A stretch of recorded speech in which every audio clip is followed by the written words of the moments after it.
If you look up freshman advice on YouTube, you're gonna get a lot of these beauty gurus telling you all these nice uplifting bits of insight. The thing is though, they're beauty gurus. They all look way too good to be giving practical advice for most kids. High school's a cakewalk for them, they look incredible. They're all holding phones in their videos, why are they doing that? Most of the embarrassing stories are like dropping books in the middle hallways. Oh, how traumatic. Do you wanna know my embarrassing first day story? I leaned against the wall and I accidentally triggered a fire alarm. That's actually a lie, that didn't happen, but that would have been a good story to go off if it did happen. I'm entering my senior year. I went to normal public high school, fancy charter school, and even a cushioned alternative school for the criminally insane.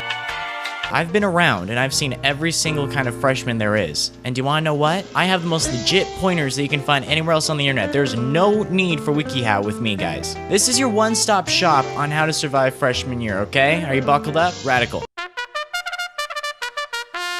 Do not stress out. Do you realize how silly you're being by worrying? Yeah, it's your first day. Yeah, you have no idea what to do. This is something totally new, but guess what? You're entering with a new wave of kids who are just as lost and scared as you are. You have to be a moron if you think that you're the only one who doesn't know what's going on. You have to be an even bigger moron if you think that the schools don't realize and prep for this too. Feel free to get lost. Feel free to not be able to open up your locker. Feel free to walk into the wrong classroom. Everyone is expecting you to. This is the free period where you can get away with this stuff. Your concerns are lost in a sea of other people's concerns. You do not matter. The first day is kind of like the Hunger Games where you have to dress to impress and eventually all you guys slaughter each other. Everybody's nervous, they take it way too seriously, everything that happens is forgotten in a week, and eventually everyone you know is dead. Do not stand in the middle of the hallway. If there is something that these beauty gurus all got right, it's that you're not supposed to be a human roadblock when everyone else is trying to get past you. Stick to the walls or go to the bathroom if you need to stand still, dummy. Keep your head low on the first day and observe. What's the lunch situation like? Where are your old friends? Who look like new friends? What is the atmosphere in every single classroom? Get a lay of the land. Be strategic and come back tomorrow guns blazing with better knowledge of what's up. Please, for the love of God, keep good hygiene. As a freshman, you gotta smell fresh since you're still a pubescent troll. You're not allowed to go weeks without showering until your junior year depression hits. Do you want friends? Shower first, then we'll talk.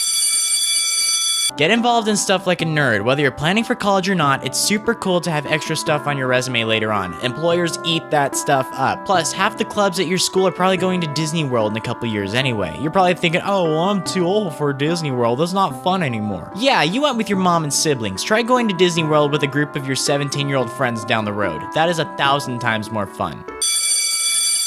I get it, you're on YouTube right now, you're on the internet, you're probably a homebody, you're thinking, oh, I'm antisocial. Guess what? You should probably leave your house at least once a week. Quit spending most of your time inside. Most of the stuff that you're actually gonna remember from this time period are adventures you go on with your friends. Break into neighborhood pools, write dirty words on the inside of that abandoned, boarded up house in town. Walk around past curfew. That's half the fun of being a kid. Just don't do anything to hurt yourself or anyone else and you should be good. Date everybody. Date girls, date boys, date non-binary folks, experiment, break up, get your emotions drop-kicked into Mount Doom of Mordor. Here's the thing, you're still young, you're still a baby. You're gonna value some experience under your belt when you're ready to get legit in a few years. Do not be cocky. Sit the frick down, son. You ain't all that. You were just in middle school like 15 minutes ago. Don't bother scrapping with the upperclassmen. They don't care and they can see right through your cute little swag charade. Go sip on your juice box with the rest of your peers until you get your act together. Do not date seniors. If they say you're so mature for your age, run. If they say you're not like other freshmen, run. It's all lies, it's all fake, it's all cheats. 99.9% of the time, they just want to do the hanky-panky vibes with a 14-year-old and leave you in the dust because you're still an easily manipulated baby. They're savage, they have no heart, and they have zero chill. Do not send nude pictures. For the love of God, every picture of yourself that you send is equivalent to handing a loaded gun to somebody. What happens if they form beef with you? That gets dropped on Instagram and suddenly everybody knows what your boobies look like. If you're extra lucky, cops will get involved since, you know, sending pictures of your 14-year-old ding-dong is low-key illegal as frick. Do you want to get thrown onto one of those sex offender registries? Knock on all the doors in your neighborhood when you're 40 years old and your hair's falling out?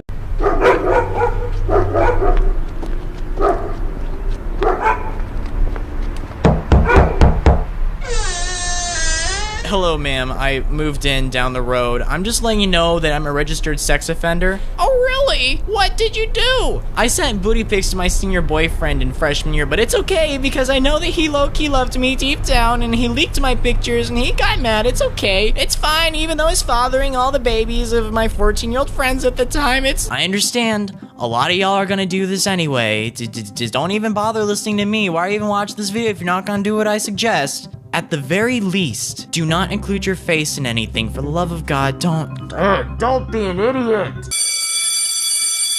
Don't get pregnant. If you're doing the heterosexual sex vibes with your not seeing your significant other, make sure that there's some protection going on. Condoms, pills, any of those other fancy alternatives. They're all good and they cost a lot less than a human baby. I promise you, kids cost a lot more than you're able to afford flipping burgers at that fast food restaurant down the road. Breakups, they are going to happen, I promise you, and they are gonna hurt. They're gonna sting, and they're gonna build character in you. Feel free to lay on the couch, cry for a day eating cookie dough. You're totally allowed to, it's encouraged. Just don't do anything stupid like alcohol, drugs, self-harm. No guy or girl is worth ruining your life over, you silly goose. Especially when you're still a baby. In the heat of the moment, it's important to remember, 30 years down the road, you're not gonna be single and hopping around bars thinking to yourself, man, this dude was hot and stuff, but he's not as great as that senior who slept with my friend when I was 14. He's the reason I can never trust anyone again.